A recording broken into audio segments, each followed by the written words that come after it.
ilahi təqvaya riayət etməyi tövsiyə edirəm. Bizim ara sıra müraciət etdiyimiz mövzulardan biri halal ruzu barəsindədir. Halal ruzu barəsində biz danışırıq. Müəyyən bir zamandan sonra görsən, yəni də təkrar bu mövzuya qayıdırıq. Oxunmadığımız ayələri, eşitmədiyimiz hədisləri təkrar zikr edirik. Nə üçün? Çünki halal ruzunun insanın həm mənəviyyatında, həm ibadətində, həm məişətində böyük təsiri var. Halal ruzunun. İlk öncə Allah Teala Quran-ı Kərimdə buyurur: "Fəlyənzuril insanu ilə təami." İnsan gərək öz taamına diqqət edesin. Allah Teala buyurur: "Fəlyənzuril insanu ilə təami." Demirik yeməkdə vəsvəsə eləsin, çox araşdırma aparsın, yox. Bunu demirik. Amma zahirən, aşkar şəkildə görsənən məsələlərdə halal və harama riayət etmək vacib, önəmli məsələlərdən biridir. Birinci məsələ budur ki, insanın ibadətinə təsir göstərir. İnsanın qidalanması, halal qidalanması, həm onun sağlamlığına təsir göstərir halal qidalanması, həm onun ruhunun sağlamlığına təsir göstərir. Bu günləri çox diqqət olması məsələlərdən biridir. Bir sıra ətlər, bir sıra məhsullar təqdim olunur. Yəni, üstündə halal yazmaqla təkcə halal olması kifayət eləmir. Halal yazılmasından biz bilmirik ki, ona halalı kim yazıb. Biz bilmirik ki, nə cür yazılıb onun halal olması.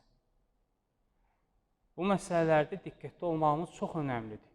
Çünki yediyimiz qidalar bizim sağlamlığımıza və həmçinin mənəviyyatımıza təsir göstərir. Diqqətli olmaq lazımdır. Və o səbəbdən Allah Teala buyurur ki, insan gərək yeməyinə, təamına diqqət etsin. İbadətə təsiri var dedik. Həmçinin övladlarımız qidalanır. Övladlarımızı əgər halal ruzu ilə qidalandırsaq, əlbəttə ki, onlardan biz müsbət nəticə görəcəyik. Müsbət nəticə görəcəyik.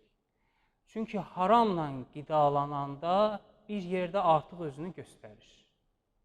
Haramla uşaqlar əgər böyüsə, bir yerdə özünü göstərir.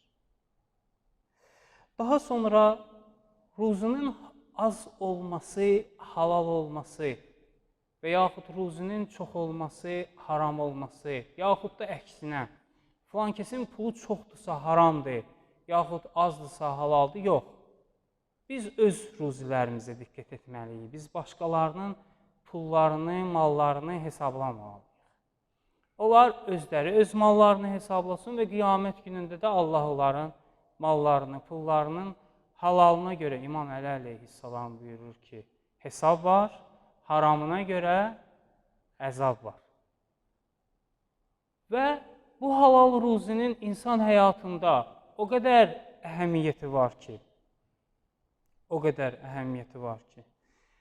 Allah Teala sual verərsə ki, yaxşı, nə üçün haramı yaradıb? Hələ hamısı, bütün nemətləri olardı halal, biz də ancaq halaldan yiyərdik. Bir yox, elə deyil. İmtihan üçündür. Bəzən insanın qarşısına çıxır, haram pul, haram gəlir. Diqqət eləməlisən, sənin imtihanındır. Haramın xüsusiyyətləri bilirsiniz nədir? Hədislər deyir bunu ki, haram gəldi evə, halalı da aparır. Müxtəlif yollarla aparır. Diqqətli olmaq lazımdır ki, görürsən 5 manat haram daxil oldu, nə qədər halal ruzunu aparır. İmtihandır halalla haram insanın qarşılaşması. Allah Teala buyurur ki, Qul ərəytum mə ənzəlallahu ləkum minər rizq. Peyğəmbər de, siz görürsünüzmü Allah Teala göydən sizə ruzu nazil edib, ləkum minər rizq, fəcəəltum minhu həramən və həlal.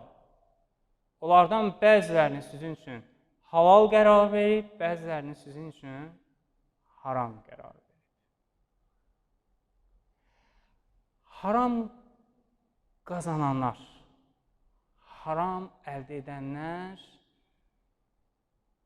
dünyalarını da itirirlər, axirətlərini də itirirlər.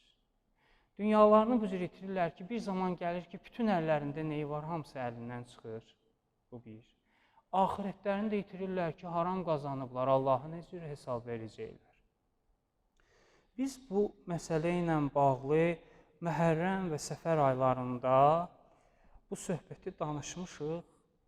Bilirik ki, Kərbəla şəhidlərindən bir neçə şəhidlərin başı kəsilmişdi və bir neçə şəhidlərin başı kəsilməmişdi.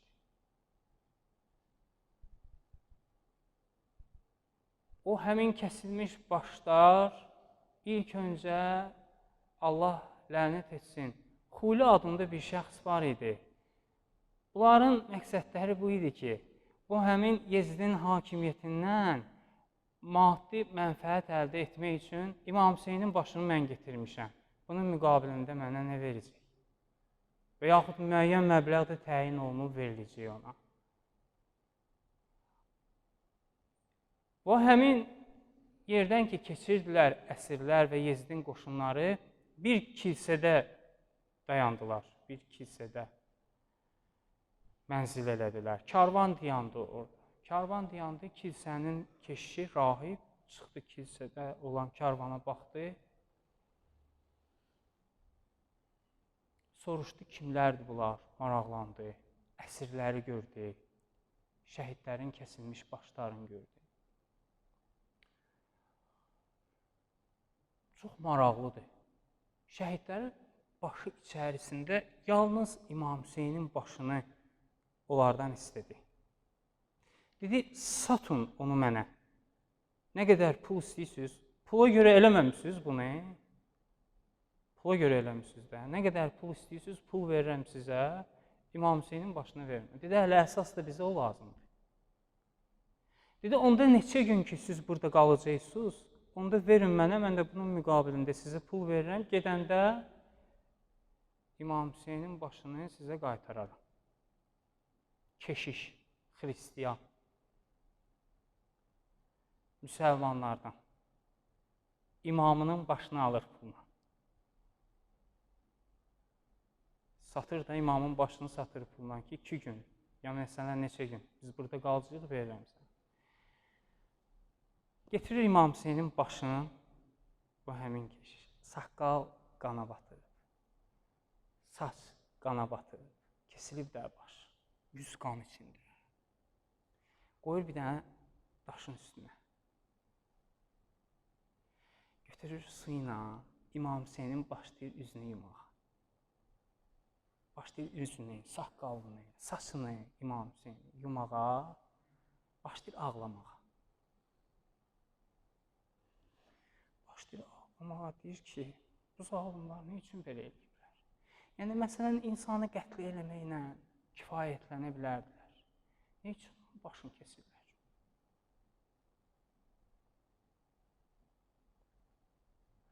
Gün tamamlandı, aldılar İmam Hüseyin əleyhissalamın başını çıxıb gedəndə.